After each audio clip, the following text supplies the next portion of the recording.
गौरी पुत्र गणेश भगवान की जय। बोलिए श्री लक्ष्मी नारायण भगवान की जय।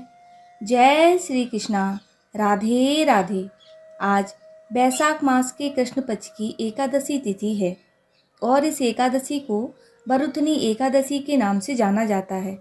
यह एकादशी सौभाग्य प्रदान करने वाली मानी गई है। इस व्रत में भगवान विष्णु के वराह अवतार की पूजा करनी चाहिए। बरुथनी शब्द संस्कृत भाषा से बना है जिसका मतलब है कवच या रक्षा करने वाला।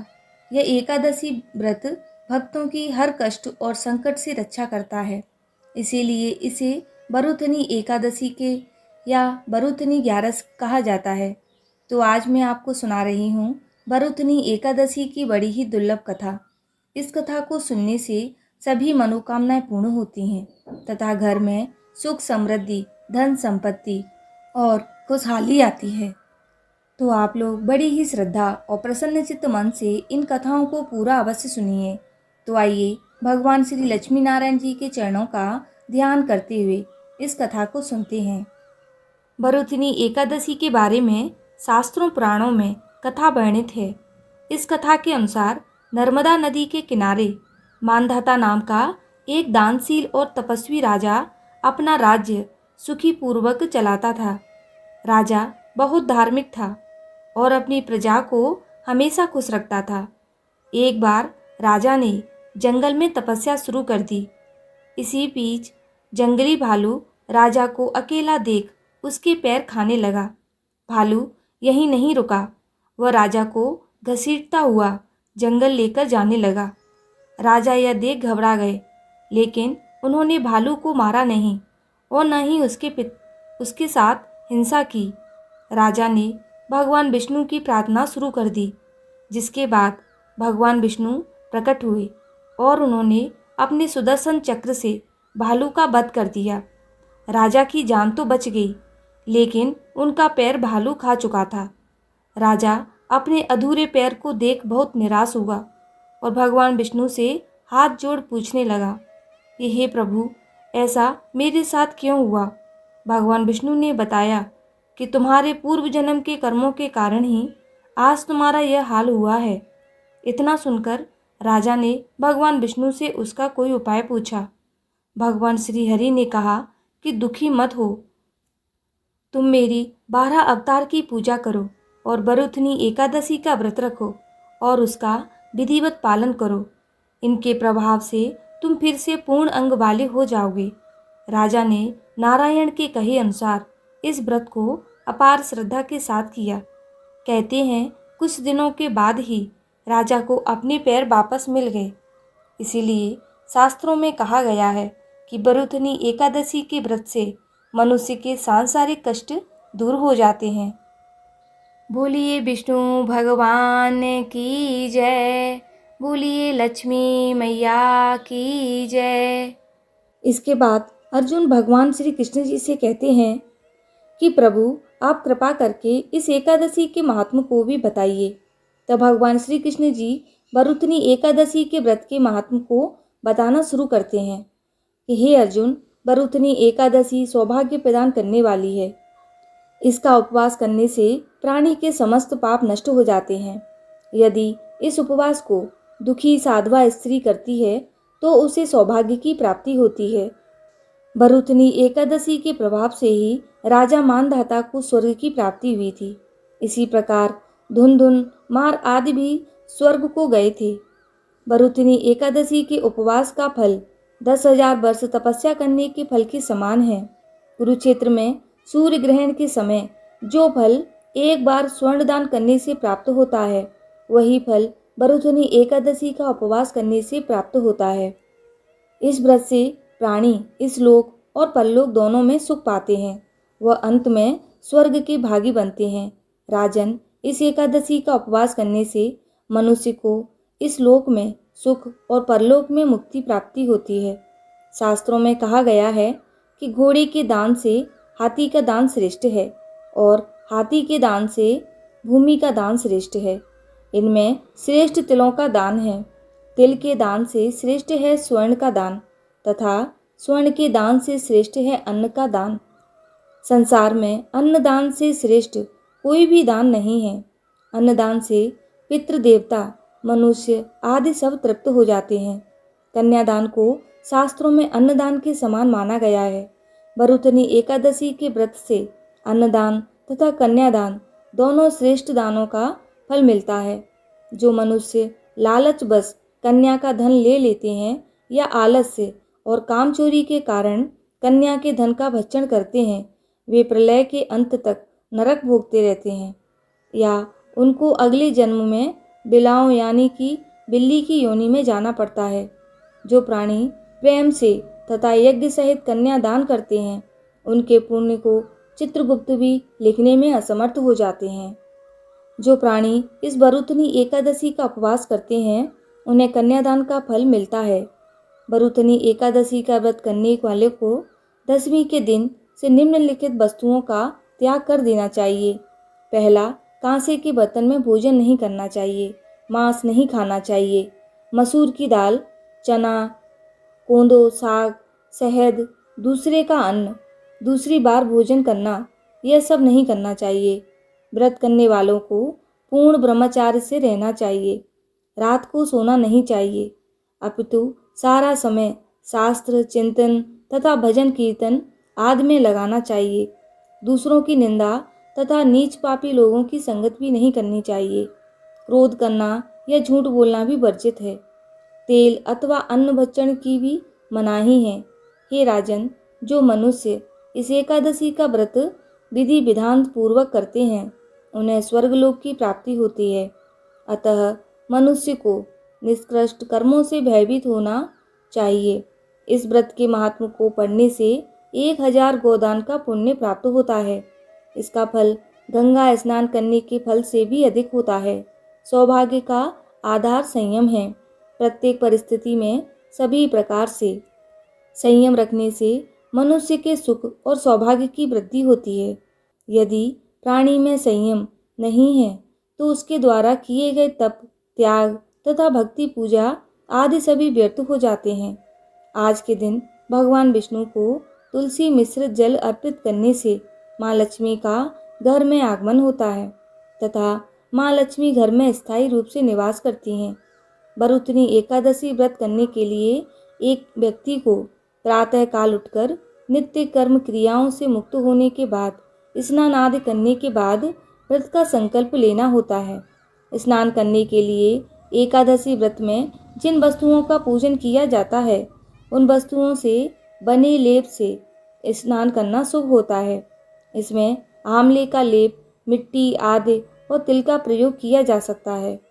प्रातः व्रत का संकल्प लेने के बाद श्री विष्णु जी की पूजा की जाती है। पूजा करने के लिए धान्य का ढेर लगाकर उस पर मिट्टी या तांबे का घड़ा रखा जाता है।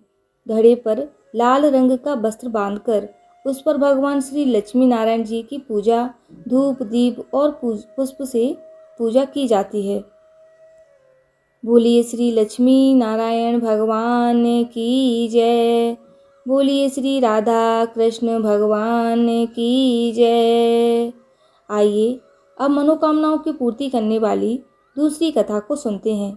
इस कथा को पूरा अवश्य सुनिए। एक बार भगवान श्री कृष्ण जी और अर्जुन भ्रमण पर निकले तो उन्होंने मार्ग में एक निर्धन ब्राह्मण को भिक्षा मांगते हुए देखा। अर्जुन को उस पर दया आ गई और उन्होंने उस ब्राह्मण को स्वर्ण मुद्राओं से भरी एक पोटली दे दी, जिसे पाकर ब्राह्मण प्रसन्नतापूर्वक अपने सुखद भविष्य के सुंदर स्वप्न देखता हुआ घर लौट चला। किंतु उसका दुर्भाग्य उसके साथ चल रहा था। राह में एक लुटेरे ने उससे वह पोटली छीन ली। ब्राह्मण दुखी होकर फिर से भिक्षावृत्ति में लग गया। अगले दिन फिर अर्जुन की दृष्टि जब उस ब्राह्मण पर पड़ी तो उन्होंने उससे इसका कारण पूछा। ब्राह्मण ने सारा विवरण अर्जुन को बता दिया।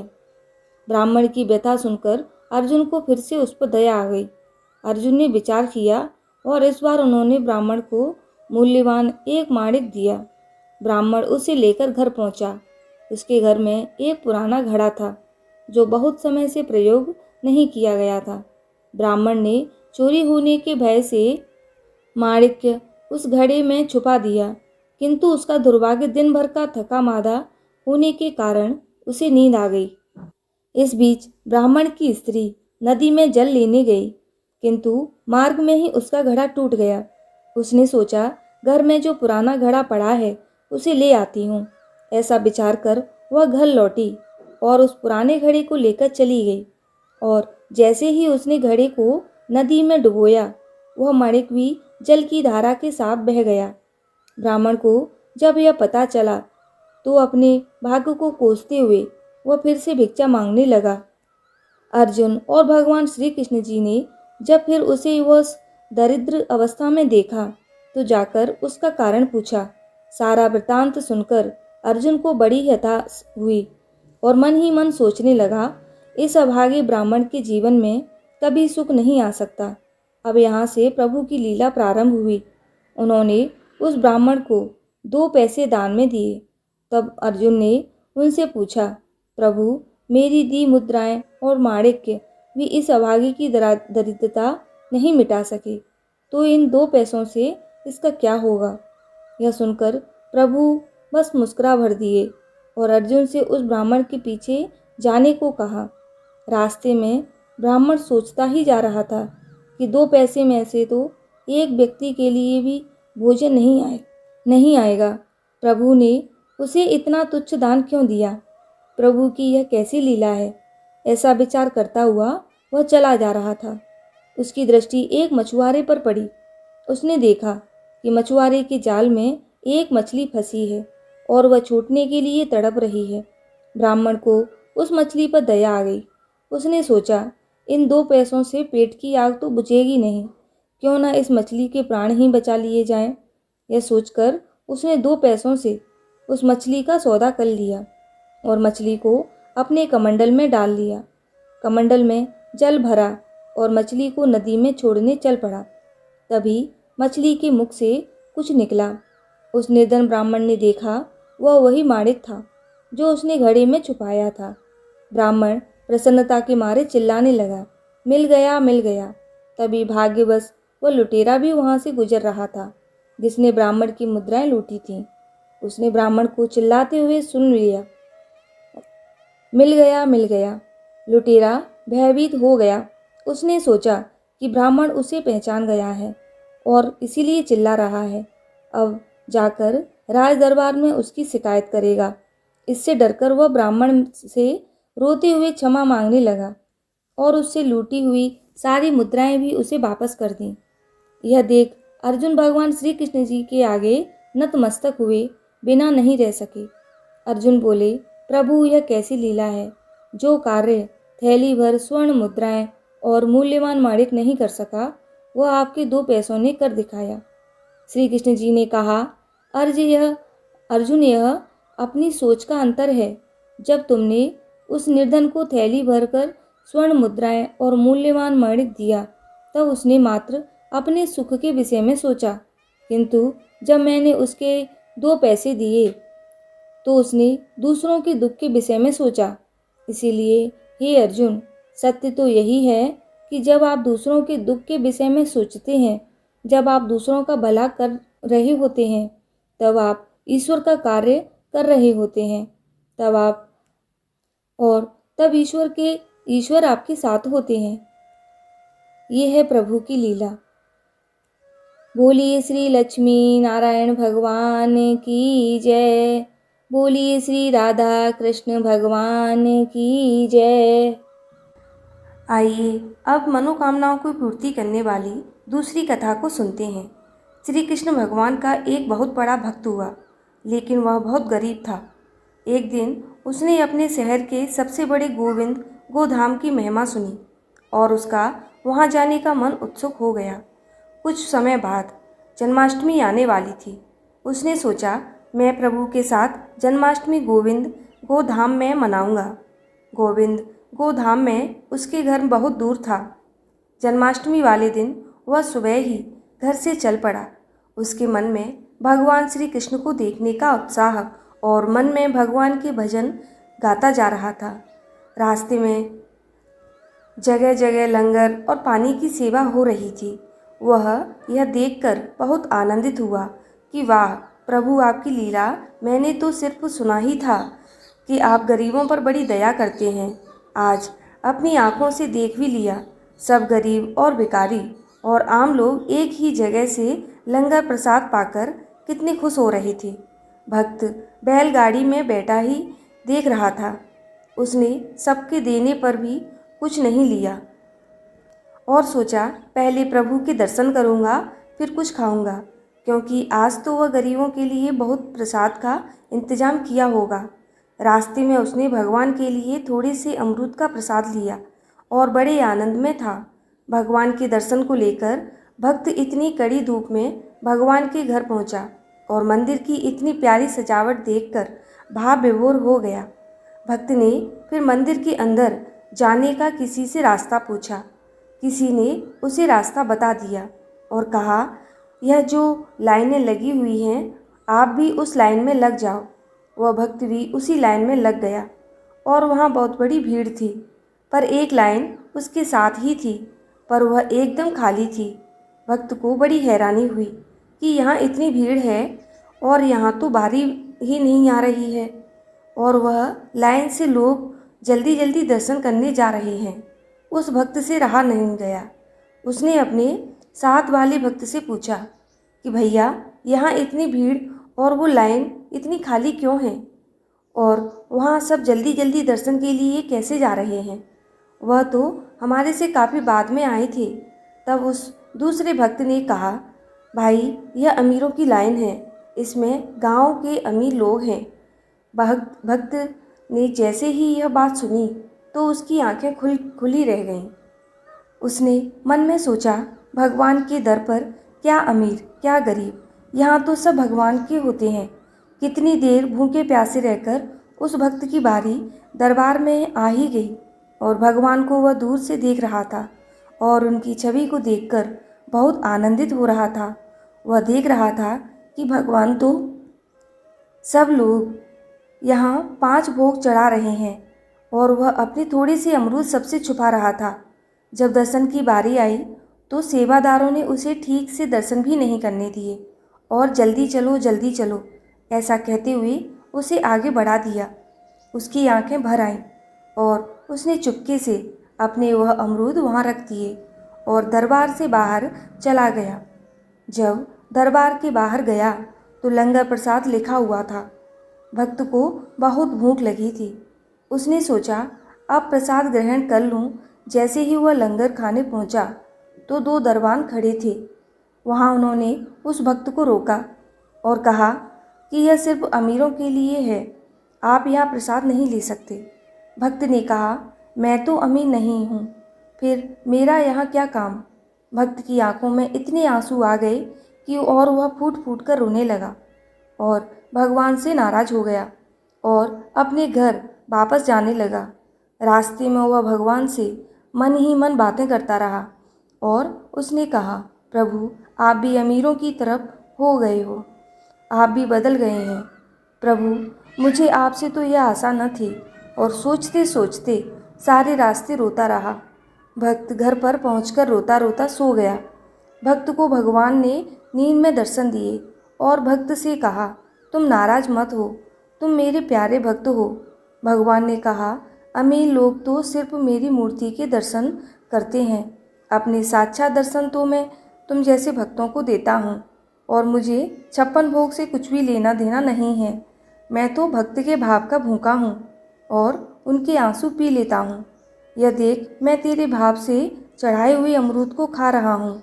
भक्त का साथ संदेह दूर हुआ और वह भगवान के साक्षात दर्शन पाकर गदगद हो गया और उसका गोविंद गोधाम जाना सफल हुआ और भगवान को खुद उसके घर चलकर आना पड़ा।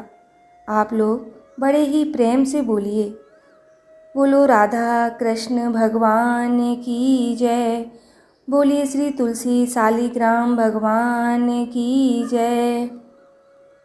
आइए अब बड़े ही प्रेम से एकादशी माता की इस कथा को सुनते हैं। इस कथा को सुनने से एकादशी का व्रत पूर्ण माना जाता है। एक बूढ़ी माँ ने एक बार निर्जला एकादशी का व्रत रखा। बड़ी ही भाव भक्ति से पूजा अर्चना की। उन्हें वृद्धावस्था में क्या बाधा थी, वे तो अपने पुत्र पौत्रों की सुख सुविधा के लिए व्रत रखने लगी थीं। वे दिन भर तो जरा कठोर मन करके अपनी प्यास को रोके रहीं। दिन में पूजा पाठ किया, कथा सुनी और पंडित जी को मिट्टी के पात्र में भरकर पानी और ऋतुफल दान में दिए। दोना भर भर कर बूरा वितरण किया। उन्हें गर्मी के कारण बहुत बेचैनी हो रही थी। इस कारण से बड़ी देर तक पानी में पड़ी रहीं और पानी के कुल्ला करती रहीं, मुंह धोती रहीं। तब कहीं थोड़ा बहुत धैर्य बंध पाया। धूप तो बहुत तेज पड़ ही रही थी, इस कारण बार बार मुंह सूखा रहा था। बूढ़ी माँ बहुत बेचैन हो रही थीं। एक बुढ़ापा और दूसरी ये भयंकर गर्मी। वृद्धावस्था की स्थिति तो कुछ दूसरी ही प्रकार की होती है। जैसे तैसे रो धो के दिन कट पाया। अब पहाड़ सी रात सामने थी। उसका कटना बड़ा ही कठिन दिखाई दे रहा था। खटिया पर पड़े शांति नहीं मिल रही थी। वे बार बार करवट बदल रही थीं। अनेक बार वे बाहर जाती और भीतर आती। उन्हें घर के अंदर शांति नहीं थी। वे पड़ी पड़ी एकादशी माता का स्मरण करती रहीं। वे कहती रहीं कि हे माता जी, आप मेरी लाज रखिएगा। आप ही मुझे शक्ति दे दीजिएगा, जिससे मैं भली भांति आपका व्रत कर सकूं और ये पहाड़ सी रात शांतिपूर्वक व्यतीत हो सके। प्यास के कारण बूढ़ी माँ को बेचैनी तो बढ़ ही रही थी। उन्होंने धैर्य रखने का बहुत प्रयास किया, किंतु सहनशीलता की सीमा टूट गई और वे घबराकर एकदम चिल्ला उठीं। बोली कि बचाओ बचाओ। अम्मा का चिल्लाना सुनकर परिवार भर के नर नारी, बच्चे और पड़ोसी एकत्रित होकर बूढ़ी अम्मा की खटिया के समीप पहुंच गए। सबने पूछा कि अम्मा जी, आपको क्या हो गया है? आप क्यों चिल्ला पड़ी थीं? आप इस वृद्धावस्था में ये कठिन व्रत क्यों कर रही हैं?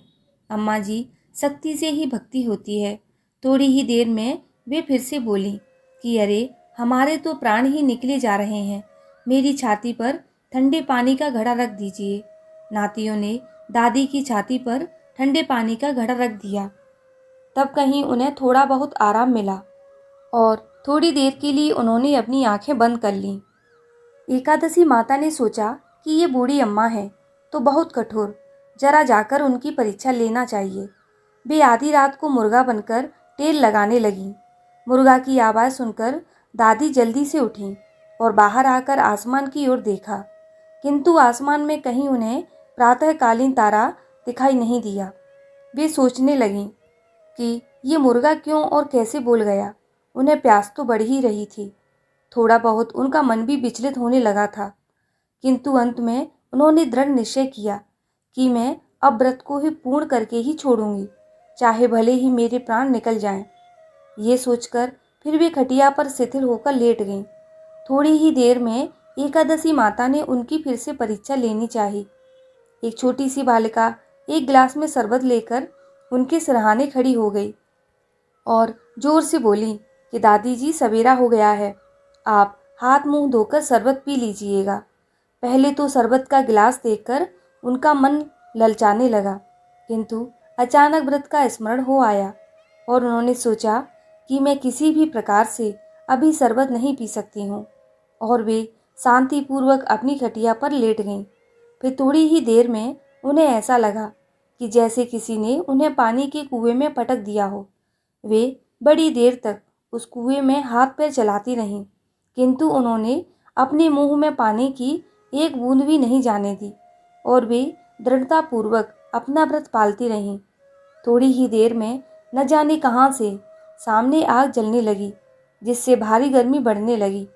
प्यास के कारण प्राण निकलने लगे, किंतु बूढ़ी अम्मा का कुछ भी नहीं बिगाड़ पाया। वे जहाँ की तहाँ मुस्कुराती हुई सी बैठी रहीं। थोड़ी ही देर में बाहर प्रकाश दिखाई देने लगा। ऐसा लगा कि जैसा सवेरा हो गया हो। बूढ़ी अम्मा ने जब बाहर निकलकर देखा तो समझ गईं कि अभी सवेरा होने में 3-4 घंटे की देरी है। यह जानकर वे शांतिपूर्वक इधर उधर घूमने फिरने लगीं।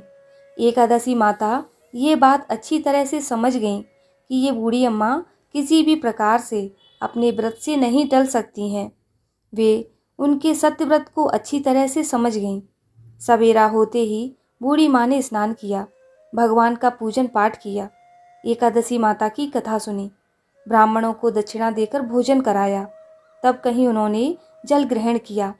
कन्याओं को भोजन कराने के बाद अम्मा ने भोजन किया। उस श्रेष्ठ व्रत के प्रताप से बूढ़ी अम्मा की आयु में वृद्धि हो गई। उनका घर परिवार हरा भरा हो गया। घर में अब उनके कोई अभाव नहीं रहा। वे हर तरह के सुख साधनों से संपन्न हो गईं। नाती नातिनों से उनका घर भर गया और वे उसी दिन से 12 महीने की एकादशी का व्रत करने लगीं। एकादशी माता के व्रत के प्रताप से इस संसार में हर प्रकार से सुख भोगकर अंत में बैकुंठ धाम को चली गईं। हे एकादशी माता, जिस तरह आपने उन बूढ़ी माँ पर अपनी कृपा की, उस तरह हम सभी भक्तों पर अपनी कृपा बनाए रखना। जय हो एकादशी मैया। बोलो विष्णु भगवान की जय। बोलो लक्ष्मी मैया की जय। बोलिए तुलसी मैया की जय। आइए अब तुलसी माता की कथा को सुनते हैं। सावर्णी मुनि की पुत्री तुलसी अपूर्व सुंदरी थी। उनकी इच्छा थी कि उनका विवाह भगवान नारायण के साथ हो। इसके लिए उन्होंने नारायण पर्वत की घाटी में स्थित बद्री वन में घोर तपस्या की। दीर्घ काल तक तपस्या के उपरांत ब्रह्मा जी ने प्रसन्न होकर दर्शन दिया और वर मांगने को कहा। तुलसी जी ने कहा, सृष्टिकर्ता ब्रह्मदेव आप अंतर्यामी हैं, सबके मन की बात जानते हैं। फिर भी मैं अपनी इच्छा आपको बताती हूँ। मैं चाहती हूँ भगवान श्री नारायण मुझे पति के रूप में मिले। ब्रह्मा जी ने कहा, तुम्हारा अभिष्ट तुम्हें अवश्य मिलेगा। अपने पूर्व जन्म में किसी अपराध के कारण तुम्हें यह श्राप मिला है। इसी प्रकार भगवान श्री नारायण के एक पार्षद को भी दानव कुल में जन्म लेने का श्राप मिला है। दानव कुल में जन्म लेने के बाद भी उसमें नारायण का अंश विद्यमान रहेगा। इसीलिए इस जन्म में पूर्व जन्म के पाप के शमन के लिए संपूर्ण नारायण तो नहीं, नारायण के अंश से युक्त दानव कुल जन्म में उस शापग्रस्त पार्षद से तुम्हारा विवाह होगा। श्राप युक्त होने पर भगवान श्री नारायण सदा सर्वदा के लिए तुम्हारे पति हो जाएंगे। इसके बाद तुलसी जी ने ब्रह्मा के इस वर को स्वीकार किया, क्योंकि मानव कुल में जन्म के कारण उसे मायावी भोग तो भोगना ही था। तुलसी बद्री वन में ही रहने लगी। नारायण का वह पार्षद दानव कुल में शंखचूड़ के नाम से पैदा हुआ था। कुछ दिनों के बाद वह भ्रमण करता हुआ बद्री वन में आया। यहाँ तुलसी को देखते ही उस पर मुग्ध हो गया। तुलसी जी के सामने उसने अपने साथ विवाह करने का प्रस्ताव रखा। इतने में ही वहाँ ब्रह्मा जी आ गए और तुलसी से कहा, तुलसी, शंखचूड़ को देखो, कैसे देवों पर इसका स्वरूप है। दानव कुल में जन्म लेने के बाद भी लगता है जैसे इसके शरीर में नारायण का वास हो। प्रस्ताव को सहर्ष स्वीकार कर तुलसी को भी लगा कि उसकी तपस्या पूर्ण हुई, उसे इच्छित फल मिला है। शंखचूड़ के साथ उसका गंधर्व विवाह हो गया और वह शंखचूड़ के साथ उसके महल में पत्नी बनकर आ गई। शंखचूड़ ने अपनी परम सुंदरी सती साध्वी पत्नी तुलसी के साथ बहुत दिनों तक राज्य किया। उसने अपने राज्य का इतना विस्तार किया कि देवलोक तक उसके अधिकार में आ गए। स्वर्ग का सुख भोगने वाले देवताओं की दशा भिखारियों जैसी हो गई। शंखचूड़ किसी को कष्ट नहीं देता था, पर अधिकार और राज्य छिन जाने से सारे देवता मिलकर ब्रह्मा, विष्णु और शिव जी की सभा में गए तथा अपनी विपत्ति सुनाई। ब्रह्मा जी ने कहा, तुलसी परम साध्वी है, उसका विवाह शंखचूड़ से मैंने ही कराया था। शंखचूड़ को तब तक नहीं हराया जा सकता, नहीं मारा जा सकता, जब तो तुलसी को ना चला जाए। विष्णु जी ने कहा, शंखचूड़ पूर्व जन्म में मेरा पार्षद था। श्राप के कारण उसे दैत्य कुल में जन्म लेना पड़ा। इस जन्म में भी मेरा अंश उसमें व्याप्त है। साथ ही तुलसी के पतिव्रत धर्म से वह अजय है। फिर देवताओं की सहमति से भगवान शिव ने शंखचूड़ के पास संदेश भेजा कि या तो वह देवताओं का राज्य लौटा दे या फिर उनसे युद्ध करे। शंखचूड़ भगवान शिव के पास पहुंचा। उसने कहा, देवा आदि देव, आपके लिए देवताओं का पक्ष लेना उचित नहीं है। राज्य बढ़ाना हर राजा का कर्तव्य है। मैं किसी को दुखी नहीं कर रहा हूँ। देवताओं से कहिए वे मेरी प्रजा होकर रहें। मैंने आपका भी कोई अपकार नहीं किया है। हमारा आपका युद्ध शोभा नहीं देता। अगर आप हार गए तो बड़ी लज्जा की बात होगी। मैं हार गया तो आपकी कीर्ति बहुत अधिक नहीं बढ़ेगी। भगवान शंकर हंसने लगे।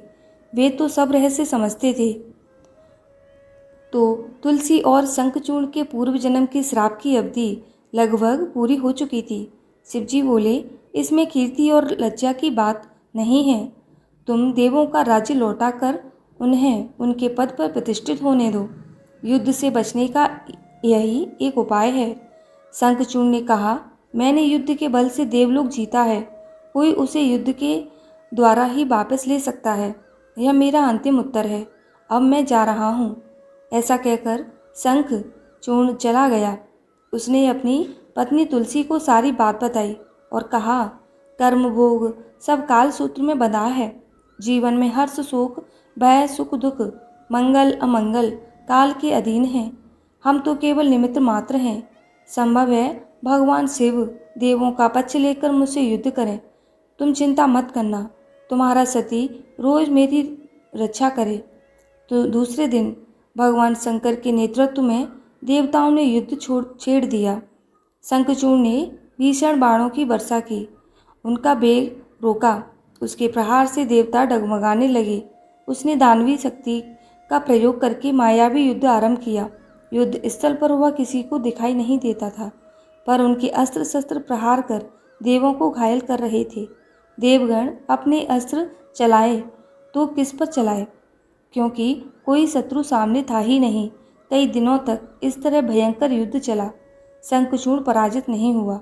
तब शिवजी ने विष्णु जी से कहा, हे विष्णु जी, कुछ उपाय करो, अन्यथा मेरा तो सारा यश मिट्टी में मिल जाएगा।